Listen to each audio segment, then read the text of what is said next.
and it's good to see you. We wish everyone a happy Thanksgiving and hoping that you had a wonderful holiday with your loved ones and your family and friends. But we'll get started in a few minutes here. And as we wait, today, one of the activity we have planned is to do breakout groups and assign you all strategically. And so it would be very helpful to us if you rename yourself, just like I have with your first name and then your county office. I know all of us work at COEs, or we have guests from CDE as well. So if you would be so wonderful to somewhere in your title put in your county office, and that's going to be very helpful for an activity we have planned for all of you. Excellent. Okay. I think we don't have anyone in the weight room. Is that correct, Jennifer? Okay. Yes, And that's correct.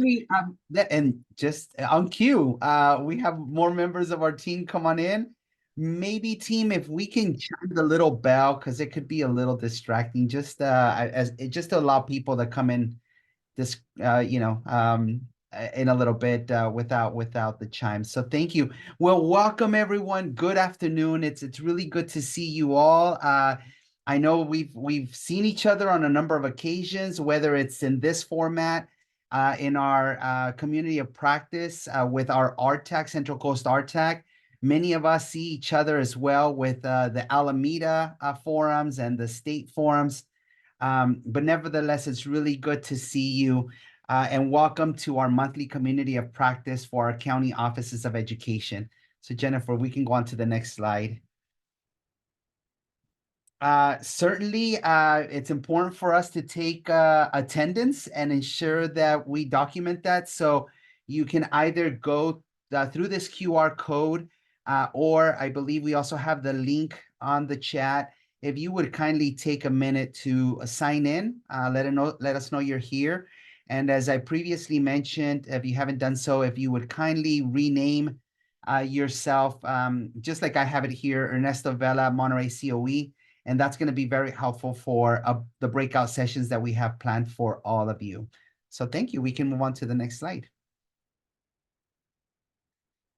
Certainly, we're thrilled. We have a phenomenal team here at the County Office of Education. Our county superintendent, Dr. Deneen Gus, sends her well wishes, says hello, and she is so proud of all of us for the work that we're doing. She is very thankful to you for being a thought partner with all of us. And so greetings on her behalf. Also with us today is our Deputy Superintendent, Dr. Ralph Porras. Ralph, would you like to say hello to the team? Sure, that'd be great. Thank you, Dr. Vela. Just a quick hello to everyone, and likewise, hoping that you had a wonderful and restful holiday as we kind of get charged into the last of this calendar year. So thank you all for being here, and as always, kudos to the team for putting together, I know, some great activities, and looking forward to the conversation. So thanks so much. Thank you, Dr. Porras. And I'm Ernesto Vela. I am the assistant superintendent, and Dr. Porras and I are teammates in supporting our Central Coast RTAC, which is made up of Ashley Selk, and Ashley supports the Santa Cruz and Ventura counties. Herminia Cervantes, that supports Monterey County. Dr. Jennifer Sahardi, who supports San Benito and San Luis Obispo, and Junoy Saruk, who supports Santa Barbara. And I have to say, they know this because I try to say it all the time, but they are phenomenal. They are so interested and in our success, in the implementation of our community schools model. And so I want to publicly thank them and acknowledge them for all of the fabulous work, including putting these sessions together. So kudos and a round of applause for them. So thank you, team. And after these few introductions, they'll be taking on the rest of the session. So we can move on to the next slide, Jennifer, please. As customary in these gatherings, we invite you all to share these norms with us, just to make our time the most productive possible, and certainly a space where we can share best practices, perhaps be vulnerable to what we don't know. And so we invite you to share the air, make space, take space, and use the chat and the reaction buttons to get engaged, be engaged, to share ideas and thoughts and questions. We all teach and learn, meaning that there's no experts in the room per se, but collectively we do have the knowledge, expertise, and capacity to help one another. At times, we may call on you for your specific expertise. In fact, today's session, we have our phenomenal teammates from Santa Barbara County Office of Education that are here to share their journey and their best practices. Choose curiosity over judgment. Certainly listen to understand and fully embrace the opportunity to learn. We are all learners, and thus appreciating the title community of practice. And so even though we're facilitators, we may not know everything. We'll certainly do our best to research any questions we can't get to or that we don't know immediately, but we're here to support in any way we can. Be here and take care. We are planning about an hour session with all of you, but certainly if at any point you need to close stop your video or take care of yourself, please do so. We'll have certainly opportunity to participate in the chat. We have a phenomenal panel today that we can interact with. And finally, support and respect one another. Vulnerability is welcomed. I'd be the first to admit when I don't know something or I would love more information. So that's completely acceptable. It's welcomed. It's respected. And certainly compassion are encouraged. We want to model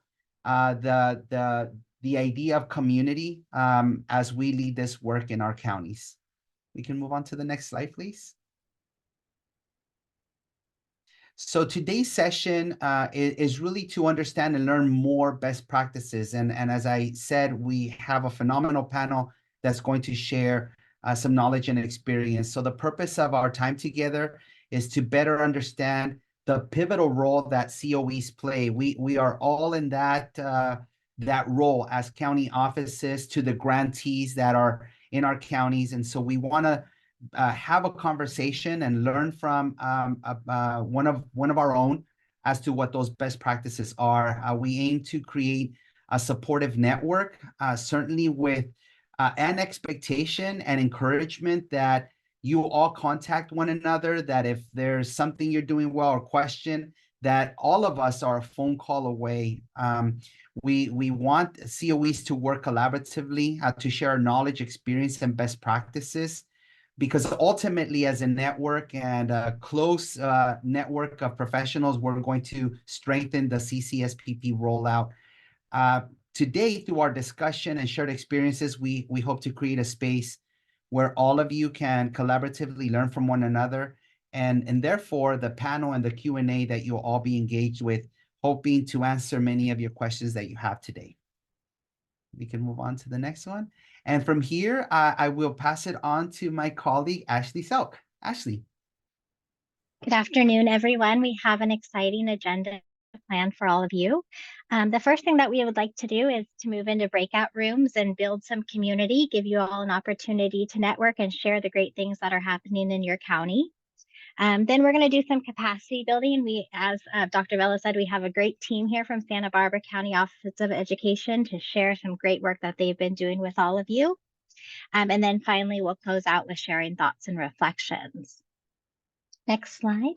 So without further ado, I'd like to give you all an opportunity to get to know each other in breakout rooms.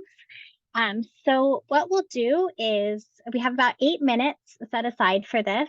Just spend some time sharing your name, your title, how you're engaging in this work, and then some highlights. What's going really well in your county, whether you're in planning or implementation. I know we've seen lots of great wellness centers and gardens and such. So please feel free to share with each other what's going well, and then we'll come back together in 8 minutes. And then team, I just made a little change. Dr. Vela, you'll be facilitating room 4 since I can't move there because I'm a host. So have fun, and I look forward to seeing you all back here in 8 minutes.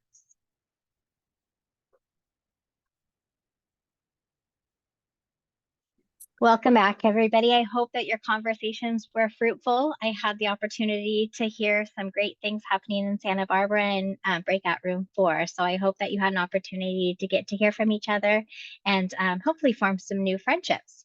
I'm going to pass the mic over to Herminia.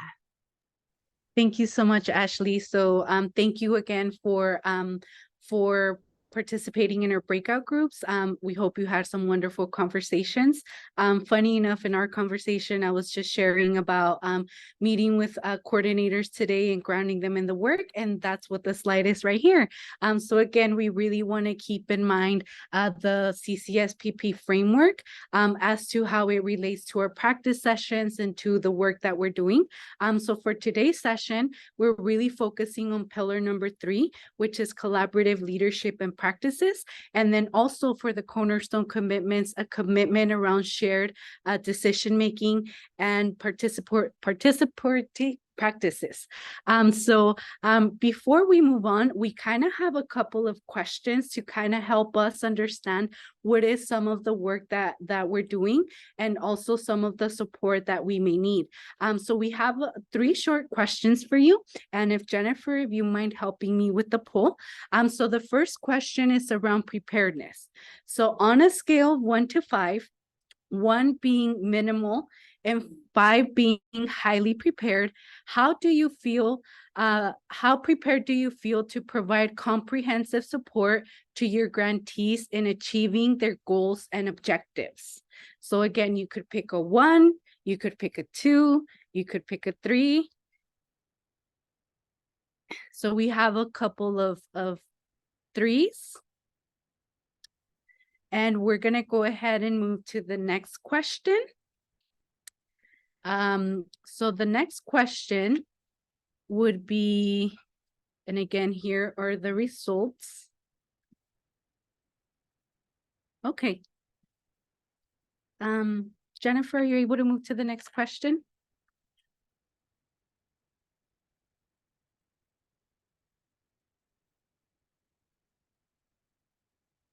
The next question is around understanding our role as a COE.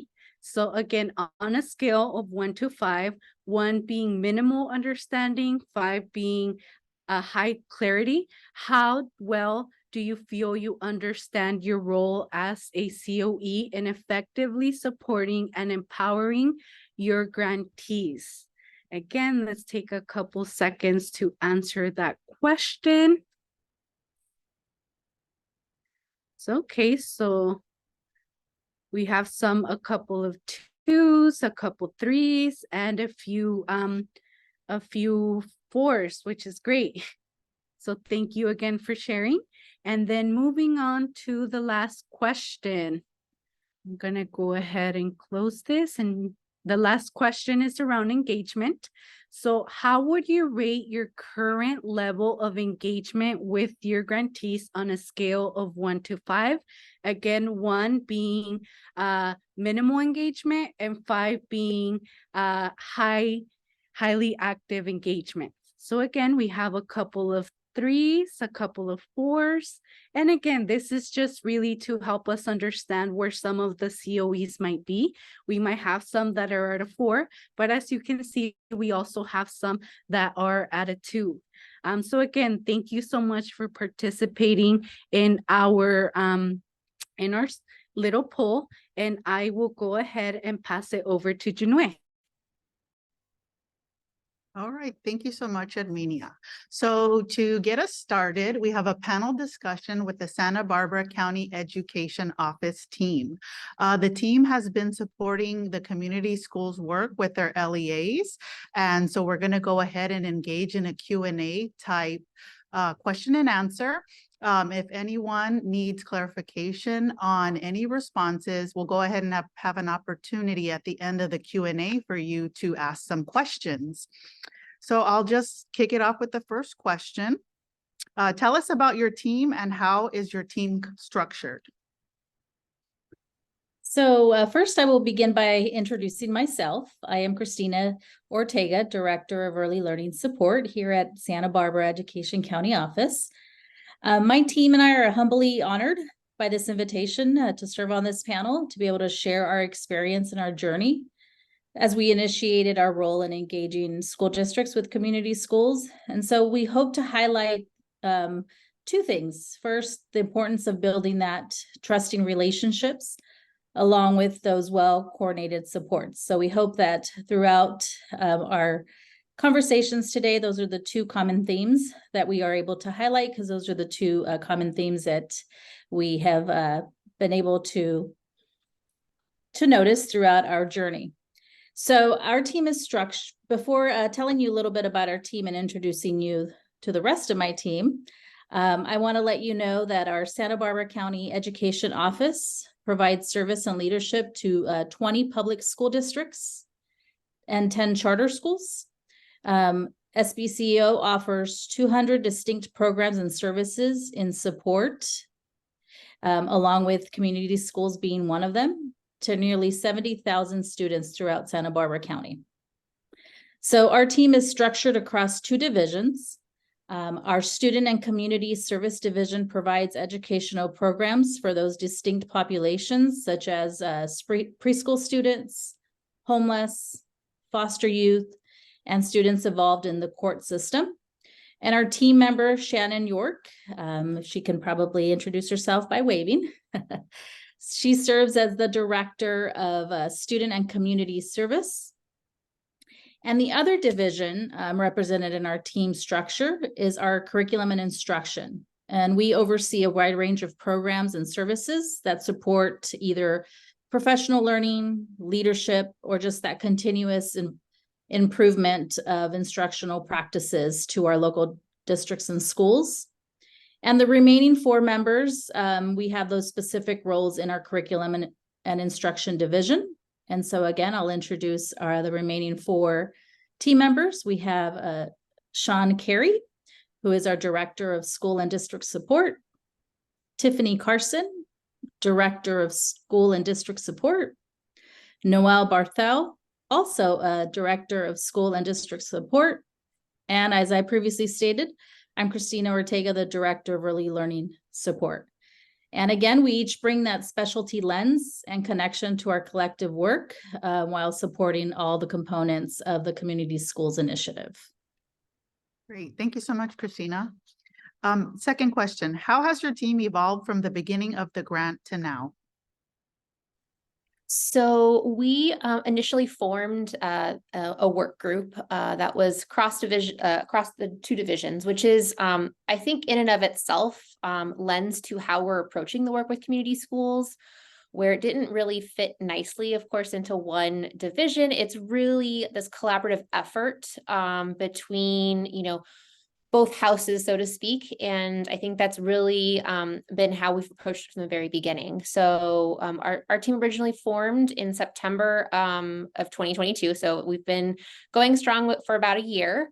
And it started with 4 of us, myself, Sean, Christina, and a former director in curriculum and instruction, who's moved on to an associate superintendent here at SBCEO. And then we've been able to add on since then Tiffany Carson and Noelle Barthel, as really it's been a benefit to not only have them onboarding with us, but also too, since we've expanded the number of school districts who've become, planning grantees. We started with 3 in the fall of last year, and now we have 10. And so with that, I think our group has grown as well, to provide some of that personalized support, and really to rely on some of those existing relationships. Right. With regards to LCAP or UPK, and then with my division supporting our court and community schools, and also, of course, a lot of the behavioral health initiatives. And so really seeing community schools as the plate, in a sense, to serve students, and with all those various kind of buckets of where maybe funding or efforts are coming around. So that's kind of how our team has evolved from the beginning of the grant till now. Great. Thank you, Shannon. What challenges did you face, and how did you overcome them as a county office? So I'm going to speak on two varied challenges that our team encountered during the planning phase with cohort 1. And then I will quickly just mention one other challenge that we are experiencing right now with cohort 2. So during last year's initiation, we strived to support all of our grant recipients with 3 schools, as Shannon had mentioned, and it seemed very manageable. Also considering that one of our school districts contracted with Community Schools Learning Exchange, CSLX, to support their planning process. So as we eagerly aimed to help every school district identify their needs and asset assessment plans that best aligned with their local context, we encountered a kind of a hesitant pause. We felt some of our school districts were waiting for a template. They were waiting for that template to follow. So while some grants have specific templates to fill out, we were charged with the need to help build understanding that this actual format of their needs assessment could take whichever form they selected. This was a little difficult for some of our school districts to take in and to have that freedom to develop their needs assessment based on their needs. We also attempted to correlate existing team structures and systems as a way for them to begin the process, which we knew could sustain a time frame of 6 to 12 months in order for us to be immersed in a really comprehensive needs and asset assessment. So we leveraged this opportunity by discovering and appreciating that all districts were on the same timeline. They were not all on the same page. And so it did require some additional guidance and clarification. It also required us as a team to provide that differentiated support to ensure that there was progress and that they at least began some component of their needs assessment. And now this year, I think we're encountering a different challenge. As Shannon had mentioned, our need to support quickly expanded from 3 to now 10 school districts.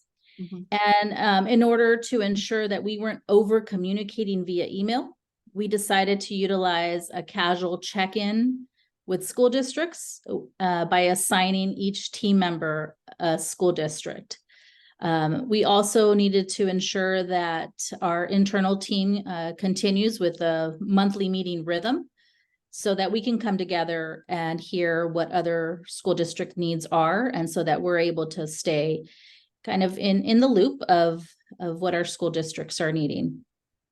We are also finding that some of our school districts need us to help them and guide them do the work side by side with them. So as always, we take every opportunity as a way to build our capacity as a team, and also in building that capacity for our school districts that we are supporting. Wonderful, thank you. Question 4. What was your process of engaging grantees, and how did you engage LEAs in the process of applying for the CCSPP grant? Good afternoon, everybody. I'm Sean Curie again, and I'm going to take this question. The team that we were last year knew in late fall that there would be this opportunity anew to apply for planning grant funds. And we understood the criteria, in terms of eligibility. What we understood that you had to be at least 50% UDP count, and that priority would be given to LEAs with over 80% unduplicated pupils, and certainly with higher than the state average numbers of foster youth, of socioeconomically disadvantaged, of students enrolled in the court and community schools. So knowing what some of those indicators were and knowing our own districts, we internally generated our own report of districts and LEAs that we knew would be eligible based on those criteria. And then, as you're hearing be kind of a theme in these responses, we just leveraged the existing relationships that we had. Some of us were newer in the team, and so we looked to our senior member who's now been promoted to associate superintendent, who knew everyone through the LCAP process, had contacts in every district that way, and just wrote to them, reached out to them individually and made sure that they were aware of their eligibility, made sure that they were clear about what this opportunity represented. Part of that communication was to furnish them with an overview of the grant opportunity, and then to make ourselves available for any questions or follow-up. And as a result, all but one of our eligible LEAs, I don't know if it was as a result, some of them independently were aware, some of them less so, but in the end, all told, all but one ended up pursuing the grant funds. So Christina told you a little bit about how many LEAs are in our county, and we have 10 total that are participating, and only one that was eligible that opted not to pursue the grant. So we feel like we got a good rate of return going on that kind of outreach for our county's context. Wonderful, thank you. Question 5. What is the benefit of collaborating with the LCAP reviewer when it comes to CCSPP work? Or what is the significance of LCAP reviewer / data in this work? Hi, so my name is Tiffany Carson, and I will take a stab at this question.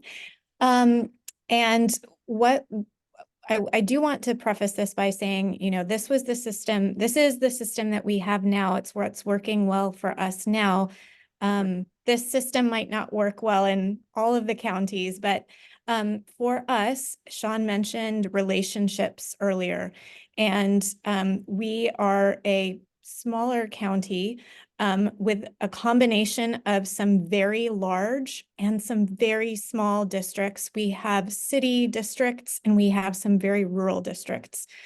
And all of them, we as a team support their LCAP development process. Obviously, as a county Office of Education, we're responsible for their approval, but we really have taken great pains to be alongside them while they're actually developing their LCAP. And we have a designated point person for each school district and our charters in our county who's continuously checking in. How are things going? What do you need? How can we provide support? And we are also the same point person for that district if they are in DA. So the idea is that as a county office, we're not constantly having multiple emails go out to our districts from multiple people. Often it's the same person at a school site or a district who is doing the LCAP, who is doing DA, who is leading the work, who is going to have to write the grant. And so we really wanted it to be as easy as our districts picking up the phone and calling the person at the county that they know and saying, I need help, I need this. So part of it was relational, and then partly, the LCAP is the strategic plan that really drives the continuous cycle of inquiry and continuous cycle improvement for a district. And the LCAP is there to operationalize equity and center unduplicated pupils. So it was really important too that as we spoke with our applicants or grantees, that we were already familiar with their story and how they were already trying to strategically think about how they were going to spend their resources, either time, money, personnel, and support of their unduplicated pupils. And so that has been helpful as we have engaged in conversations about thinking about who's next, what educational partner groups could you already leverage that you already have. That's just been really helpful. Okay, thank you so much, Tiffany. Number 6, tell us about your best practices and how others can replicate them in your counties. Hi, my name is Noelle Barthel, and I'm the Director of School and District Support, like Sean and Tiffany. So I don't know necessarily if I would call them best practices, because I think, as Tiffany said, it really depends on your county office and the structure that you have. So I think what works for us may not work for everyone. But I would say that for us, we really feel this team approach has been very successful. Not only does it capitalize on people's strengths and their existing relationships, but community schools really has so many touch points that I think it's important to recognize you can't just isolate it to one specific division, department, or person. And I think that all of us have some experience or have some type of relationship with someone else that might actually touch on this. So for example, also being part of expanded learning or having relationships from CTE, so that we're able to connect them with all those other aspects of community schools. So whether it's them looking for community-based learning, we know how we can, if we don't know how to get to the person they need or to the organization, having this team approach allows us to connect them with the individual who can do that work. I think another practice that we just have at the county is we really do try, we try to personalize our approach with them. We really try to make it so that everything is an invitation. We want to support them in any way we can and provide that service and leadership, but we all come from backgrounds where we recognize being in those site and district positions means that for a lot of our districts, we wear many hats. And so we want to, rather than tell them, here's when we're available, we really try hard to say, we're happy to come to you. When would you like us to come and provide you that support? And because we have this team approach, we can tag team. So an example was Sean and I went out to Cuyama last week, and we were just able to sit down and spend hours really looking at their APR and looking at as they're moving forward toward their implementation. And we're lucky to be able to have that relationship because we're also willing to say what's working for you and when is it a good time for you. So I think that's been very helpful and they appreciate that so much.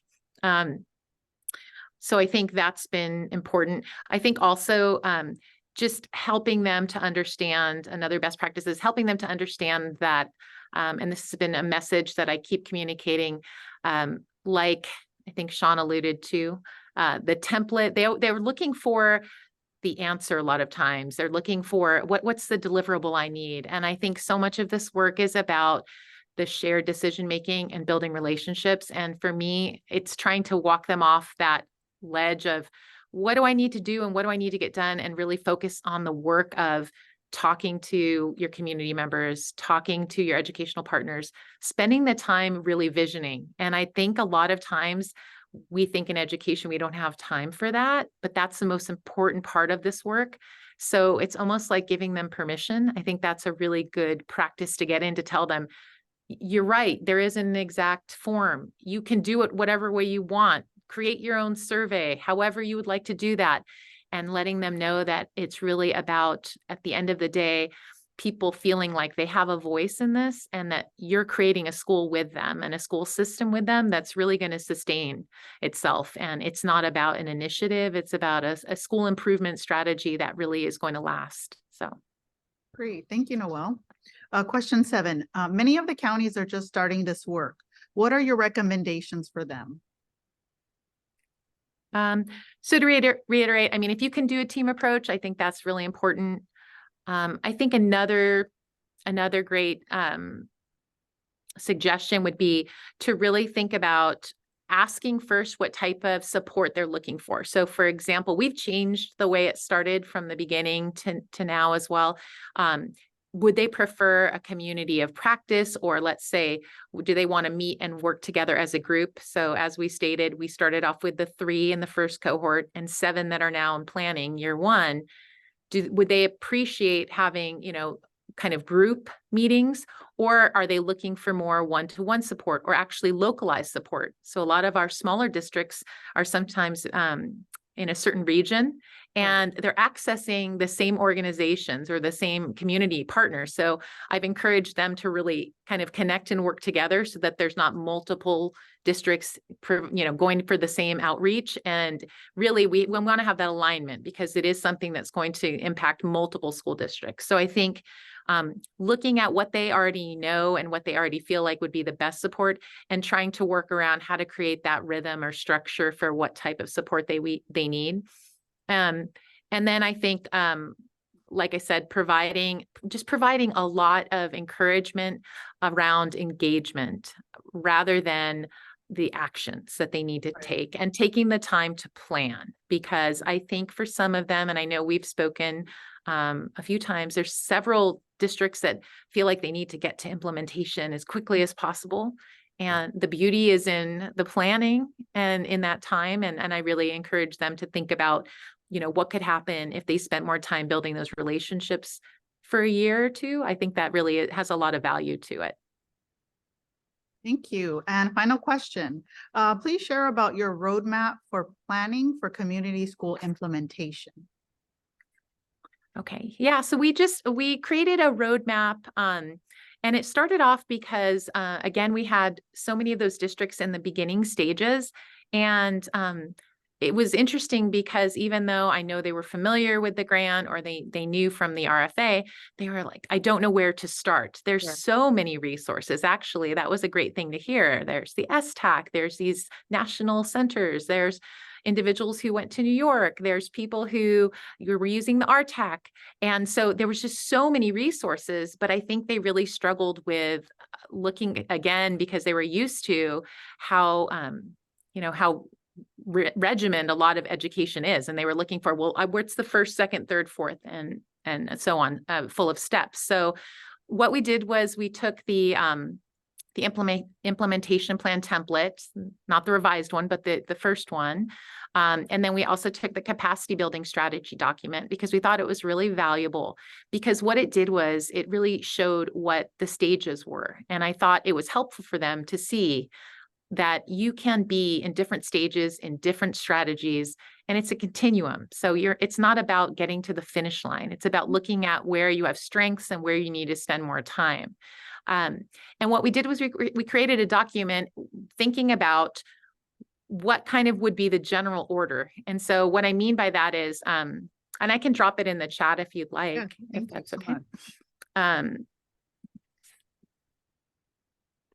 What I wanted them to do is just kind of think about how would it make sense as far as starting the work. You're brand new, you just received your grant.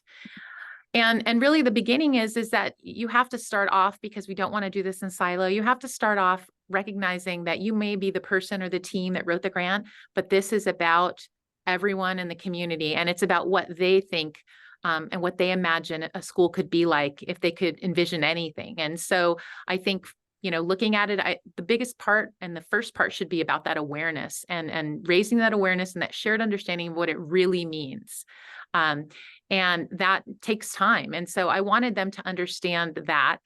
And then as you see through the different, steps in the checklist, what seemed somewhat logical, although there is no true order, you need to use data. You need to use data to think about what students are being served, what students are not being served as well. And I think those kinds of things will help drive the questions that you ask as you're moving forward and you're thinking about, what do I want to know from my community members, my students, my educational partners? What do I want to know more about? Because a lot of us have information, we have surveys, we have questionnaires, but we want to drill down to those answers that we're looking for about how students and families really feel about our schools. And so all of these were just taken from, again, the implementation and the capacity, but they were just big ideas. Mapping what you have, what you already have as far as your assets, thinking about what kinds of structures you have.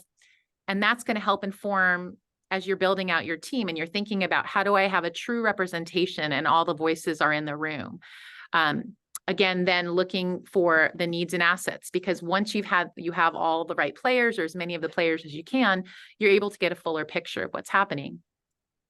And then looking for that coordinator, looking at what you're doing as far as in your educational offerings for your teachers and for your school systems, and adding that community-based learning piece. And so I think it just helped provide some guidance for our districts.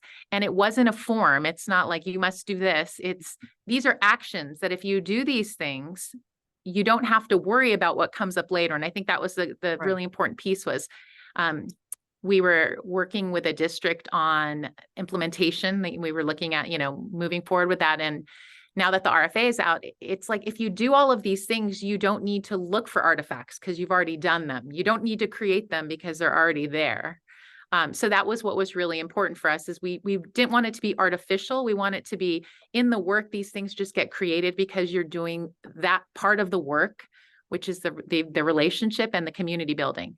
And so I think that's also a great thing for us because then we realize all of a sudden, oh, I don't need to duplicate my efforts and now start creating things. I have all of these things. So that's where it came from. And we just were so, grateful for all the resources that you've provided to our districts and to our team as well, because this really helped us kind of try to summarize that thinking. Yes, and thank you so much as well to STAC. They provided the rubric and the framework. So for sure, thank you so much, STAC. Thank you, Alberto. You're representing. So that was the final question. Thank you so much, Santa Barbara County Education Office team, for your participation in today's community of practice. If anyone in the audience has a question or two, I think we can see if the panel can address a couple of questions you might have. And if not, we'll just continue with the presentation. So if anyone has a question, feel free to unmute yourself or drop it in the chat. And if not, then we will go ahead and move forward. So don't be shy if you have a question. We'll give you a couple of seconds to think if you want to ask now that we have the County Office of Ed team from Santa Barbara available. Let's see.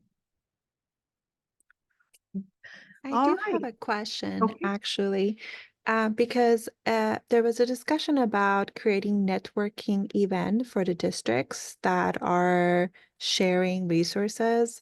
How did you go about creating those networks within the districts?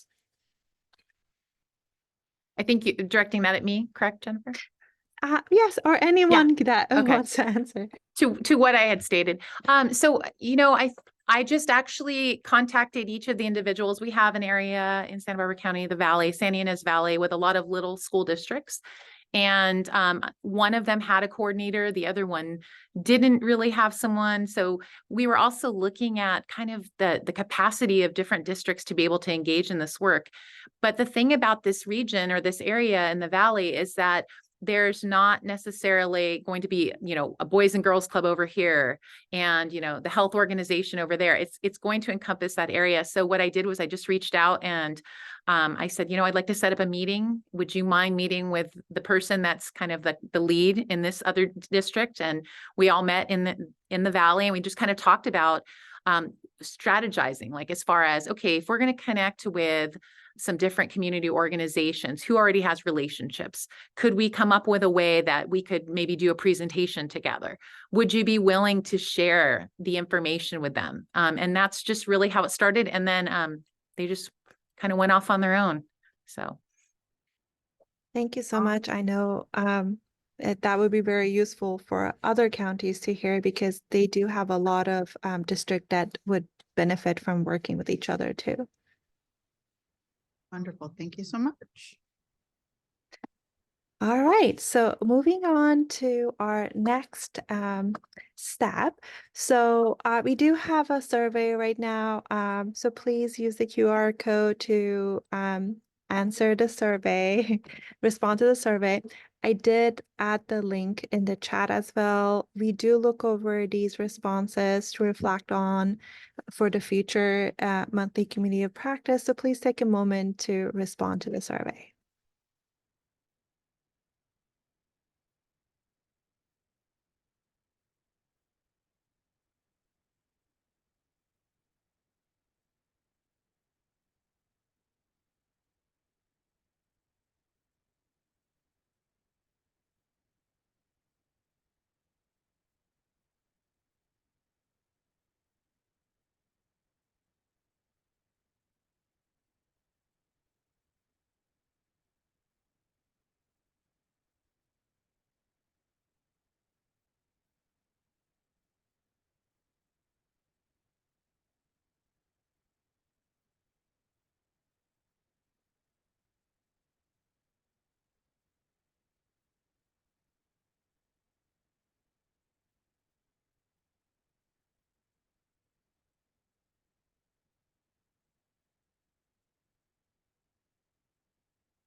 And then lastly, we will talk about the updates.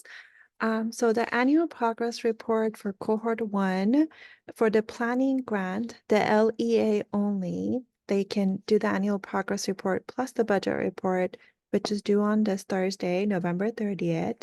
For the implementation grant cohort 1, school sites only, the APR and the budget is due this Thursday as well, November 30th. For the LEA level site, the APR and the budget is due on Friday, December 22nd. So please, if you haven't opened the APR, please do so. It's due this Thursday for the planning grant and the implementation grant school site. For the site visits, the RTAC recently completed all the site visits. We thank everyone that we were able to come and see. These are the quarterly visits that the RTAC are supposed to do. And the next ones are due in February. Implementation grant cohort 3 application is available now, and it's due on February 9th.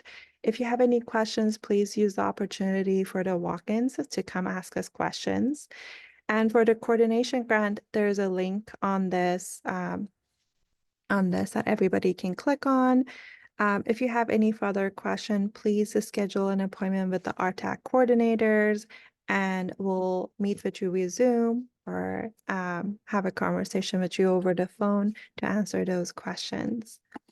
And lastly, thank you again so much for coming, and thank you again so much for Santa Barbara County Office of Education for presenting and sharing their knowledge with all of us. We appreciate all the information that was shared with us. Thank you again so much.